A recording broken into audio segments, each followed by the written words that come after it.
ఆర్బిటాలు x మరియు y అక్షాల పైన ఉంటుంది. dxy dxz ఆర్బిటాలు కలిగి ఉండు ప్రాంతము xz తలము. dz2 ఆర్బిటాలు z అక్షంపై ఉంటుంది. ఎలక్ట్రాన్లను ఆర్బిటాల్లో భర్తీ చేయు క్రమాన్ని చూపే పటం పేరు మాయిలర్ చిత్రము. ఎలక్ట్రాన్లను ఆర్బిటాల్లో భర్తీ చేయు క్రమాన్ని చూపే పటం పేరు మాయిలర్ చిత్రము.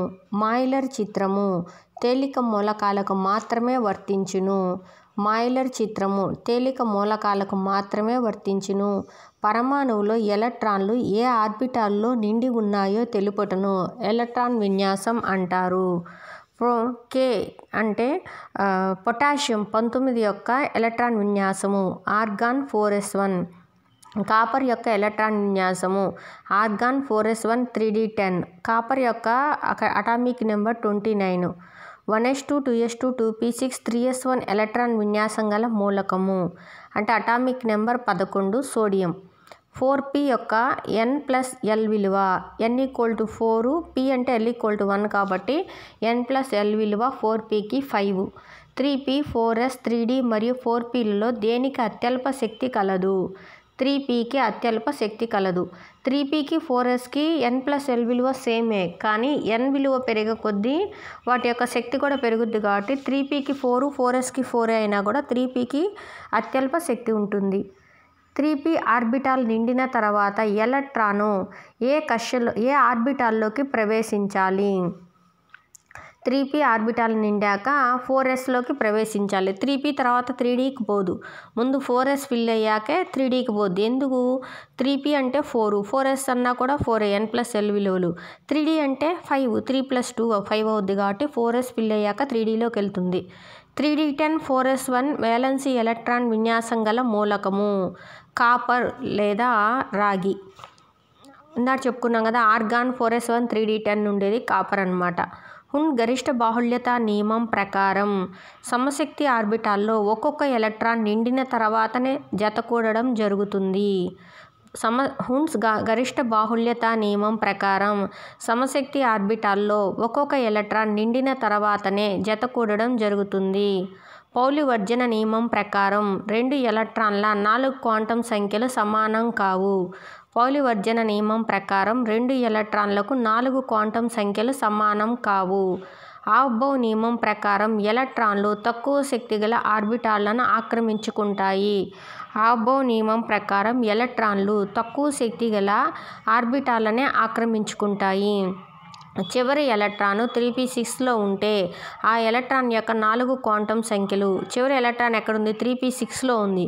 p ఆర్బిటాల్ ఏముంటాయి? px py pz ఉంది. ఎలక్ట్రాన్ లాస్ట్ ఎలక్ట్రాన్ ఎక్కడుందంట? pzలో ఉంది.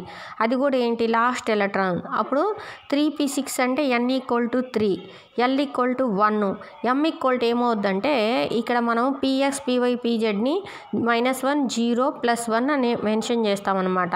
pzలో ఉంది కాబట్టి m value +1. s value spin ఎట్లా ఉంది? ఒకటి పై లాస్ట్లో 2 ఎలక్ట్రాన్స్ ఉన్నాయి. పైకి ఉండే స్పిన్కు +1, కిందకుండే ఎలక్ట్రాన్కి -1 ఉంటుంది. సో ఇది లాస్ట్ ఎలక్ట్రాన్ కాబట్టి -1. 3p6 యొక్క ఎలక్ట్రాన్కి 4 క్వాంటం సంఖ్యలు n=3, l=1, m=+1, s=-1. కేంద్రకానికి మరియు చిట్ట చివరి ఆర్బిటాలకు మధ్య గల దూరాన్ని పరమాణు సైజు లేదా పరమాణు వ్యాసార్థం అంటారు. పరమాణు వ్యాసార్థాన్ని X కిరణాల ఆవర్తనము లేదా ఎలక్ట్రాన్ ఆవర్తన ప్రయోగం వల్ల తెలుసుకోవచ్చును. పరమాణు వ్యాసార్థాన్ని X కిరణాల ఆవర్తనం లేదా ఎలక్ట్రాన్ ఆవర్తన ప్రయోగం ద్వారా తెలుసుకోవచ్చు. 1 ఆంగ్స్ట్రామ్ యూనిట్ = 10⁻⁸ సెంటీమీటర్స్.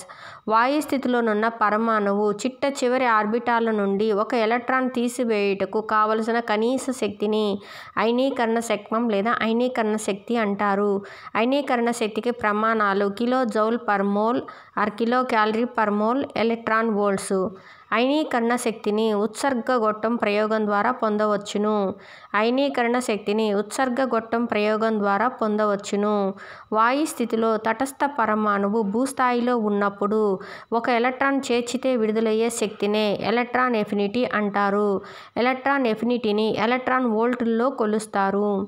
వాయు స్థితిలోనున్న తటస్థ పరమాణువు భూస్థాయిలో ఉన్నప్పుడు ఒక ఎలక్ట్రాన్ని చేర్చితే విడుదలయ్యే శక్తిని ఎలక్ట్రాన్ ఎఫినిటీ అంటారు. అదే వాయు స్థితిలో ఉన్న పరమాణువు చిట్టచివరి ఆర్బిటాల నుంచి ఒక ఎలక్ట్రాన్ తీసివేయుటకు కావలసిన శక్తి అయనీకరణ శక్తి. అయనీకరణ శక్తికి ప్రమాణాలు ఎలక్ట్రాన్ వోల్టే, ఎలక్ట్రాన్ ఎఫినిటీకి కూడా ప్రమాణం ఎలక్ట్రాన్ వోల్టే. అయనీకరణ శక్తికి 3 రకాలు ఉన్నాయి: kilo joule per mole, kilo calorie per mole, electron volt. Next electron affinity హెచ్చుగా గలవి హాలోజన్సు. అయనీకరణ శక్తి కేంద్రక ఆవేశం, పరమాణు సైజు, అయాన్ ఆవేశాలపై ఆధారపడి ఉంటాయి. కేంద్రక ఆవేశం పెరిగిన కొలది అయనీకరణ శక్మం పెరుగుతుంది. పరమాణు సైజు పెరిగిన కొలది అయనీకరణ శక్మం తగ్గుతుంది. సోడియం పరమాణు సైజు లిథియం పరమాణు సైజు కన్నా ఎక్కువ. ప్రధాన క్వాంటం సంఖ్య పెరిగిన కొలది పరమాణు సైజు పెరుగుతుంది. ఏకమాత్ర ధనావేశిత పరమాణువు నుండి మరొక ఎలక్ట్రాన్ను తీసివేయుటకు కావలసిన శక్తి తటస్థ పరమాణువు నుండి తీసివేయుటకు కావలసిన శక్తి కన్నా ఎక్కువ. కృష్ణ వస్తువు యొక్క వికిరణాన్ని తెలియజేసే సిద్ధాంతం క్వాంటం వికిరణ సిద్ధాంతం. ఎలక్ట్రాన్ సవ్య దిశలో తిరుగుటను వానిలో దేనితో సూచిస్తారు? బాణం గుర్తును పైకి ఉన్న దానితో సూచిస్తాము. డి కర్పూరం యొక్క ఎల్ విలువ 2.